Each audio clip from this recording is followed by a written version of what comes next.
Well, hello. I am here with two wonderful women, Dr. Carol Penn and Dr. Kathy Farah, who are two of our gracious speakers who will be talking at the 2021 Integrative Education Symposium on February 26th and 27th. Dr. Carol and Dr. Kathy will be presenting their course, Disrupting Generational and Racialized Trauma, What You Bring to the Table Matters. So we're here to talk to both of them and find out a little bit more about their background and talk a little bit more about the course. So welcome to you both. Thank you so much for being here with me today. I appreciate it. Thank you. Thank Heather. you. I would love it if you both would talk a little bit about your background and how you became interested in this topic. Well, Dr. Kathy, would you like to go first? I'll let you. Thank you. Well, I'm Dr. Carol Penn, and I'm doubly board certified in family medicine and obesity medicine. And I'm also a master movement meditation and mindset coach, two-time best-selling author. So proud of my book, Baby, Meditation in a Time of Madness. And oh my goodness, faculty with the Center for Mind Body Medicine, which is how I met Dr. Kathy, and that's a part of this story, as well as faculty for Rowan University School of Osteopathic Medicine. So how did I get interested in this topic? Well, I think I was born interested in this topic. My parents were both civil rights activists, so I grew up with this idea that it was important to be a part of the whole, that it was important to have rights, that it was important to vote, that it was important to be seen fully as human, and it was important to be able to live up to one's potential and get to have a say in how you lived your life and expressed your life. So I really don't have any conscious memories of not being interested in this topic. I was, raised to be interested in this topic as a matter of survival. Thank you, Carol. So I'm Dr. Kathy Farah, and I'm an integrative and holistic family physician. So I'm board certified in family medicine and in holistic medicine. And I became interested in this topic a couple times actually through my life, but being a person that looks like me, being a white American, I realized that there's a lot of times I haven't had to be interested into this topic. And there's been situations in which I've noticed that my friends of color have been treated much differently, including Dr. Carol, as we have traveled together and gone to conferences together and such. And so that's led to some really deep conversations, some conversations that you can have when you're really a friend who wants to be a truth teller.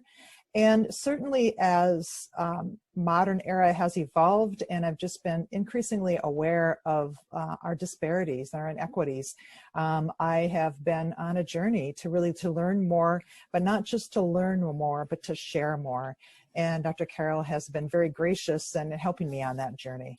So I think there's a lot to share, and I think that really what we do bring to the table, or our room, our exam room, or just our interaction, my background versus Dr. Carol's or yours, Heather's, really does make a difference. And that's why we really are committed to not only learning, but also sharing, making it an action step. Yes, and I think we are committed to diversity on multiple levels. So there's not just, the optic, skin tone and hair texture and facial features, which, that is an optic, but also diversity in thought. And I think for me, it's been my experience that, the conversations only go so deep, and then people want to retreat into being polite because we don't want to hurt each other's feelings. And I know for me, I had gotten to a place in my life where I wanted friendships where I could be fully myself, where I could say the thing that might otherwise, we tend to shy away from. So if you're truly my friend and I'm truly your friend, we ought to be able to express in a conscious way and in a loving way what is true for ourselves. And I think that working in the context the way we work with the Center for Mind Body Medicine provided a natural backdrop for that kind of risk taking. And at some point in Kathy and I taking risk with each other, it kind of dawned on us that maybe other people out there need to know how to take a risk, or maybe they want to take a risk, because the conversation, I know for me, always would stall at a certain place. Always, and then you just don't say it, and for me, oftentimes being the first person of color or the first Black person with an organization or in a room or doing a project, and then often not only being the first but being the only, you find yourself stifled. Well, if I really say what I'm thinking right now, I won't be invited back to the table anymore. And I decided that I had lived long enough in this body as an African American woman that I wanted to take some risk, and I wanted to have friendships go beyond the superficial with people who don't look like me. I know in your course you're going to be bringing in a lot of your training from the Center for Mind Body Medicine, and you're going to be inviting some of those conversations and creating a safe place for that. I'm hoping that you can talk a little bit more about what else to expect with the course over the 2 days. It is a 2-day course, both Friday and Saturday. So if you could talk a little bit more about what to expect, that would be great. Sure, I'll go ahead and start if that's okay with you, Carol. I think what we have found is that what we can do, and what seems to be particularly effective, is to start really partly by identifying, where do our biases come from? So, for example, we look at personal history and family history and interactions that we've had, looking at the way that we do. And I believe that we, by bringing in mind, body, spirit techniques, we're able to balance our nervous system, because sometimes you can even feel your heart racing, or for heaven's sakes, feeling shame and, gazing at the navel essentially, and being in inaction, being frozen. And I feel like by really incorporating ways to balance the nervous system as we uncover truths and move forward is a particularly effective framework for learning. And because it's not just head learning, it's learning in the body, and it's healing in the body. So we really balance a lot of that. Yes, and I do think that's what makes the course different. Oftentimes, these are difficult conversations. And if you care about the person or the group that you're with, you don't want to say the hurtful thing.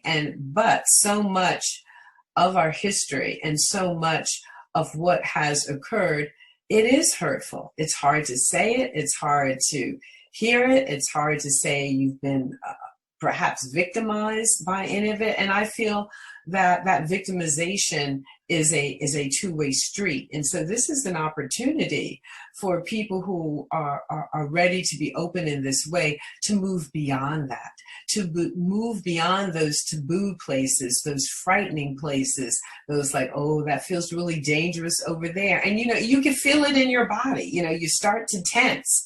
And we have all kinds of things. We have $1 billion industry in mysterious low back pain, and nobody can ever find any diagnostic proof for why this person has this extraordinary low back pain. When you look at some wisdom traditions, for example, like yoga, in yoga, they refer to that area of pain that most people complain about as the psychic knot. Meaning that this is the place in our body that a lot of unresolved trauma goes to, a lot of what we're not able to speak goes to, and it goes, into the lumbar region of the spine. And this wisdom tradition has a whole school of thought around that explains that, and we don't have that in our Western tradition. And so some of the things that we bring forward through our work with the Center for Mind Body Medicine and with the course that we're offering in February for the symposium brings this in. Because you're never going to see the psychic knot on the x-ray. It's not available. It's not available on an MRI. You know, how many billions of our third-party payer insurance dollars are spent chasing down a diagnosis that doesn't exist in the Western tradition. And so we help people explore that. We incorporate movement, we incorporate breath work, we incorporate journaling, even the way we roll out the genogram in such a way that people will explore mind, body, and spirit. And we make it available in a way that is not accessible, I have found, in other programs and other courses. Yeah, I think the format, I'm really excited about the format where you're going to be using small group, large group, experiential. I'm hoping you can talk a little bit more about who this course might be for, if they're kind of looking at the different offerings, or if they're kind of looking at the description and thinking like, is this course for me? Could you touch on that a little bit more? Dr. Kathy, any thoughts? Yeah, well, of course, I want to say it's for everybody. But in particular, those of us who are, you know, it's not that we're bad people. You know, we're nice people, but sometimes being nice isn't enough. And you may find yourself just sort of niggling like, oh, you know, I could be doing more. I could be learning more. And how do I move this action, about racism, for example, implicit bias? You know, where am I really bringing that in without even knowing it, unconsciously? And I think anybody that has even an ounce of curiosity about that, I think would be a great participant in this course. And in particular, really knowing that, and you know, a lot of us are doing a lot of reading, and I think it really helps put it into an action step. Mm-hmm. Carol, you want to add to that? Yeah, and I was also going to say, well, if you're human, it's probably a course for you. So if you consider yourself a part of the human race, then it's certainly worth exploring. If you are a person who is concerned that there are so many people in the world who are hurting, some that look like you, many who do not look like you, this is a course worthy of your exploration from whatever ethnic group that you might come from. If you look into your own family history and you see any sort of pattern of pain or shame, or why did your family come here in the first place? You know, were they leaving their native land because of some persecution? You know, so, you know, any part of the human story, anywhere you plug in, would be a reason for you to be in this course. And if you are in healthcare, it is critical at this time that you come into this course and that you're willing to examine your biases, some of which you might not even know that you have or that you exhibit. Yet study after study, if you're a data-driven person, study after study after study after study keeps pointing this out. There is something horribly gone wrong in healthcare with the level and extent of healthcare disparity that, and it's not just like it's causing a little harm. You know, you don't get to take the Tylenol, but it's costing people their lives. You know, so if you are a healthcare professional, and if you want to treat the human beings that you treat to the highest of standards, to the place of reciprocity, of understanding fully what it means to be human, then you want to explore this course or courses like this. Before we sign off, I do want to kind of do a fun question to get to know both of you a little bit more. You know, this is the time of COVID where we are watching a little bit more TV. Do you have any TV shows or movies that you have been enjoying during this time and kind of, you know, escaping and a little bit of self-care for yourself?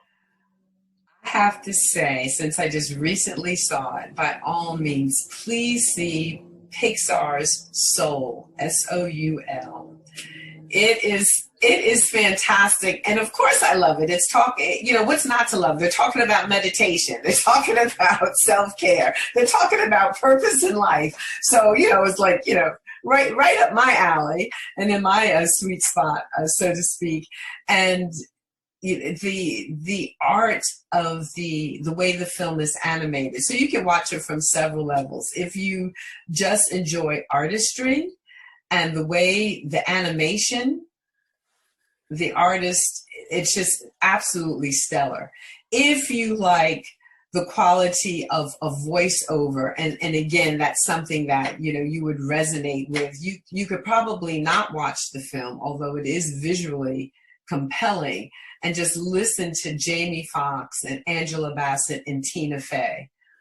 Oh my word. Their characterizations are so strong. You don't necessarily need the optic of it, and it's just, and the music in the film, and Angela Bassett as a woman who's leading her own band, which that's still kind of unusual, but certainly the era that she's depicting. So lots of messages in there. Lots, and I loved it. I'm going to have to watch it again. It was just really artistically, and the production values, Oscar level artistry, I would say, for this film. Wow, I don't know if I can beat that. So what I don't watch that much TV, but I watched the whole season of The Voice. It was just fun watching, people get up there and, sing their hearts out and just see what they brought to it. So I just really enjoyed that. And don't you love the life stories? Yes, when they bring that out in the voice? Oh, like there's that human element again. And you get so drawn into, this person, who lives in a town, 10 people and no running water, and they sing like a choir of angels, type of thing. But yeah, I too love that kind of reality television where they take you behind the scenes into the person's life. And I like the fact when they do the blind auditions that they hear the voice and they don't see the person. Right. And they're voting purely on their voice. That's the part I really like. And then they turn around like, and I think that's really what happens. I mean, in a way, it plays into like our course, what judgments do I make just by what I see without even knowing it? Right? Right. And the judges will say that. They'll go, oh, you don't look like what I thought you were going to look like. Exactly. Like, oh, that voice, sounds like it's a 10-year-old who's singing, and they go, what? That sound came out of you? And it surprises them. And we make assumptions all the time as human beings that are completely wrong. Mm-hmm. So, yeah. I'm a fan of The Voice. I'm excited to watch Soul, and I need to revisit The Voice. It's been a long time since I've watched it. So great recommendations. We hope you join us in February 26th and 27th at the Integrative Education Symposium. Again, their course is Course A, Disrupting Generational and Racialized Trauma. What you bring to the table matters. Thank you both so much. So grateful for your time today, and we hope that you join us in February. Thank you, ladies. Thank you, Heather. Thank you for the opportunity.